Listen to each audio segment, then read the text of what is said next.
आज की कहानी आनंद की खोज।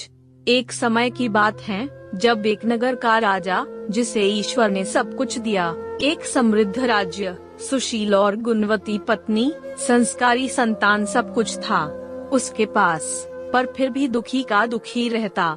एक बार वो घूमते घूमते एक छोटे से गांव में पहुंचा, जहां एक कुम्हार भगवान भोले बाबा के मंदिर के बाहर मटकियां बेच रहा था और कुछ मटकियों में पानी भर रखा था और वहीं पर लेटे लेटे हरि भजन गा रहा था।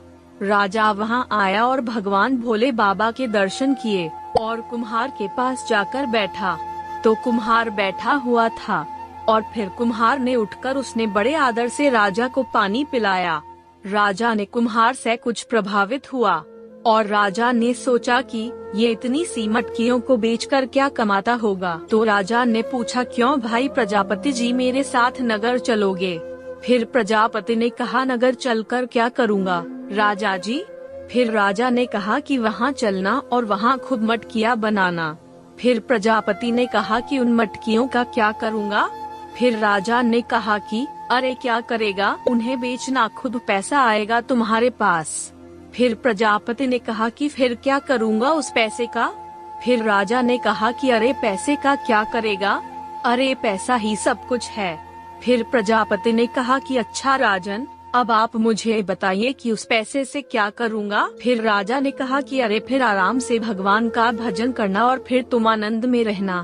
फिर प्रजापति ने कहा कि क्षमा करना हे राजन, पर आप मुझे बताइए कि अभी मैं क्या कर रहा हूँ, और हाँ पूरी ईमानदारी से बताना।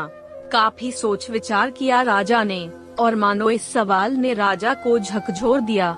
फिर राजा ने कहा कि हाँ प्रजापति जी, आप इस समय आराम से भगवान का भजन कर रहे हो और जहाँ तक मुझे दिख रहा है आप पूरे आनंद में हो। फिर प्रजापति ने कहा कि हाँ राजन, यही तो मैं आपसे कह रहा हूँ कि आनंद पैसे से प्राप्त नहीं किया जा सकता है। फिर राजा ने कहा कि हे प्रजापति जी, कृपया करके आप मुझे ये बताने की कृपा करें कि आनंद की प्राप्ति कैसे होगी। फिर प्रजापति ने कहा कि बिल्कुल सावधान होकर सुनना और उस पर बहुत गहरा मंथन करना राजन। हाथों को उल्टा कर लीजिए। फिर राजा ने कहा, वो कैसे? फिर प्रजापति ने कहा कि हे राजन, मांगो मत, देना सीखो, और यदि आपने देना सीख लिया तो समझ लेना आपने आनंद की राह पर कदम रख लिया। स्वार्थ को त्यागो, परमार्थ को चुनो। हे राजन, अधिकांशतः लोगों के दुख का सबसे बड़ा कारण यही है कि जो कुछ भी उसके पास है वो उसमें सुखी नहीं है, और बस जो नहीं है उसे पाने के चक्कर में दुखी है। अरे भाई, जो है उसमें खुश रहना सीख लो, दुख अपने आप चले जाएंगे। और जो नहीं है, क्यों उसके चक्कर में दुखी रहते हो? तो इस कहानी से हमें यह शिक्षा मिला कि आत्मसंतोष से बड़ा कोई सुख नहीं, और जिसके पास संतोष रूपी धन है वही सबसे बड़ा सुखी है और वही आनंद में है, और सही मायने में वही राजा है।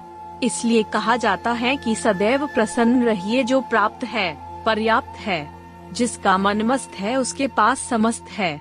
धन्यवाद।